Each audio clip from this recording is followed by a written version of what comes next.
Good morning बेटा। आज का हमारा चैप्टर है कोऑर्डिनेशन। समन्वय क्या होता है या फिर व्हाट इज कोऑर्डिनेशन। कोऑर्डिनेशन क्या है? तो जो समन्वय है, कोऑर्डिनेशन है, वो एक ऐसा प्रोसेस है, एक ऐसी प्रक्रिया है जिसके द्वारा एक बिजनेस ऑर्गेनाइजेशन में जितने भी काम किए जाते हैं, जितने भी डिपार्टमेंट हैं, डिपार्टमेंट जो भी टास्क या एक्टिविटी परफॉर्म करता है, जितने भी वो काम करता है, उन सभी कामों में गुड रिलेशन या हार्मनी एस्टेब्लिश करना, अच्छे संबंध लेकर आना, तालमेल स्थापित करना, ताकि एक बिजनेस ऑर्गेनाइजेशन के ऑब्जेक्टिव को, टारगेट को हम अचीव कर सकें। तो जो कोऑर्डिनेशन है वो अगर हम सिंपल एक साधारण भाषा में इसका अर्थ निकालें तो जो समन्वय है उसका शाब्दिक अर्थ है तालमेल। कि जितने भी डिपार्टमेंट है, जैसे परचेज डिपार्टमेंट है, sales department, production department, finance department, personal department, इन सभी डिपार्टमेंट में अच्छा कोऑर्डिनेशन लेकर आना, एक अच्छे संबंध लेकर आना, ताकि एक डिपार्टमेंट का दूसरे डिपार्टमेंट के साथ तालमेल बना रहे, अच्छे संबंध बने रहें। तो जो कोऑर्डिनेशन है वो मेक्स 2 + 2 = 5 पॉसिबल। तो जो समन्वय है वह 2 + 2 को 4 नहीं, वो 5 बनाता है। क्यों? क्योंकि अच्छे जो संबंध हैं वो बिजनेस ऑर्गेनाइजेशन के ऑब्जेक्टिव को अचीव करने में हमारी मदद करते हैं। अब अगर हम बात करें करैक्टरिस्टिक्स की कि क्या क्या विशेषताएं हैं कोऑर्डिनेशन की, तो कोऑर्डिनेशन की जो फर्स्ट विशेषता है वो है कि कोऑर्डिनेशन जो समन्वय है वो ग्रुप एफर्ट है। ग्रुप एफर्ट का मतलब कि जब हम एक से ज़्यादा व्यक्ति किसी भी कार्य को करते हैं तो उनमें समन्वय का होना ज़रूरी है। अगर कोई एक अकेला व्यक्ति है और वो अकेला व्यक्ति ही काम करता है तो वहाँ पर जो कोऑर्डिनेशन है उसका प्रश्न नहीं उठता, क्योंकि एक अकेले व्यक्ति का अकेले के साथ ही संबंध है तो वो दूसरों के साथ क्या तालमेल करेगा। तो इसलिए जो कोऑर्डिनेशन है वो एक बिजनेस ऑर्गेनाइजेशन जब अपना ऑब्जेक्टिव डिटरमाइन करता है तो अलग अलग डिपार्टमेंट बनाए जाते हैं ताकि उस पूरे बिजनेस ऑर्गेनाइजेशन के गोल को सभी डिपार्टमेंट मिलकर अचीव करें। तो वहाँ पर कोई एक अकेला व्यक्ति काम नहीं करता, सभी व्यक्ति मिलजुल कर काम करते हैं, इसलिए एक बिजनेस ऑर्गेनाइजेशन में कोऑर्डिनेशन की ज़रूरत पड़ती है। सेकंड पॉइंट है कि जो कोऑर्डिनेशन है वो सुनिश्चित करता है यूनिटी ऑफ एक्शन।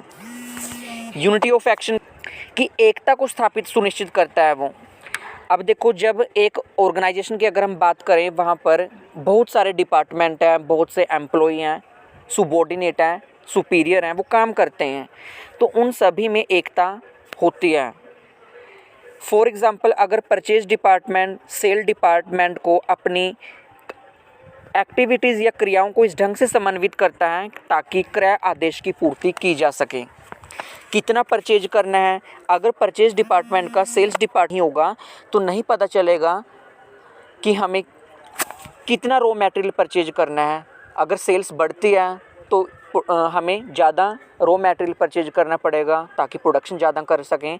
तो इसलिए सेल्स डिपार्टमेंट का परचेजिंग डिपार्टमेंट के साथ कोऑर्डिनेशन होना ज़रूरी है।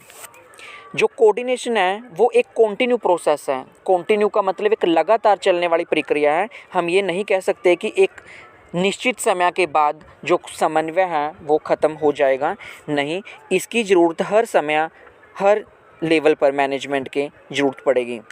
इनमें से कोई भी ऐसा काम आवश्यकता से अधिक या कम होता रहेगा, प्रोडक्शन कम ज़्यादा होती रहेगी, लेकिन जो कोऑर्डिनेशन है वो कॉन्टिन्यू रहेगा। फिर जो कोऑर्डिनेशन है वो मैनेजमेंट के जितने भी लेवल हैं, चाहे वो टॉप लेवल मैनेजमेंट हो, मिडिल लेवल मैनेजमेंट हो या फिर लोअर लेवल मैनेजमेंट हो, सभी लेवल की मैनेजमेंट पर जो कोऑर्डिनेशन है वो ज़रूरी है, समन्वय का होना ज़रूरी है। और कोऑर्डिनेशन एक डेलिब्रेट फंक्शन है, एक जानबूझकर किया जाने वाला कार्य है। जो हम संबंध बनाते हैं, तालमेल बनाते हैं, तो वो ये नहीं कि हम उसका भी एक प्रोसेस है, औपचारिक विधि है, ऐसा नहीं। वो जानबूझकर अपने आप ही रिलेशन एस्टेब्लिश हो जाते हैं। कोऑपरेशन से बात नहीं बनती, लेकिन सहयोग के साथ, कोऑपरेशन के साथ साथ कोऑर्डिनेशन का होना भी ज़रूरी है। फॉर एग्ज़ाम्पल, एक टीचर है, वो बहुत अच्छा पढ़ाने की उसकी इच्छा है कि मैं बच्चों को बहुत अच्छी नॉलेज प्रोवाइड करूं, तो ये तो है सहयोग कि एक टीचर बच्चों की हेल्प करता है। लेकिन स्कूल में टाइम टेबल नहीं बनाया गया, तो टाइम टेबल क्या था? कोऑर्डिनेशन था। तो यहाँ पर कोऑर्डिनेशन की क्या थी? कमी थी। तो ऐसी स्थिति में हम ये नहीं पता लगा पाएंगे कि कक्षाएं प्रॉपर लग रही हैं या नहीं। तो प्रॉपर जो हमारी क्लास मीटिंग है स्कूल में, जो प्रॉपर पीरियड लगते हैं, वो नहीं लग पाएंगे बिना टाइम टेबल के। तो यहाँ कोऑर्डिनेशन के अभाव में, कोऑर्डिनेशन की कमी थी। तो इस कमी में जो एक टीचर है, उसके द्वारा किया जाने वाला जो भी सहयोग है, जो भी उसने कोऑपरेशन किया, वो क्या है? अर्थहीन है, वेस्ट है। दूसरी ओर अगर कोऑपरेशन के अभाव में कोऑर्डिनेशन है, तो कर्मचारियों को क्या करता है? कोऑपरेशन की कमी की वजह से कोऑर्डिनेशन हमारे जो एम्प्लॉयज़ हैं उनको असंतुष्ट करता है। तो इसलिए हम कह सकते हैं कि एक ही समय पर दोनों का होना ज़रूरी है। कोऑपरेशन के साथ साथ कोऑर्डिनेशन का होना भी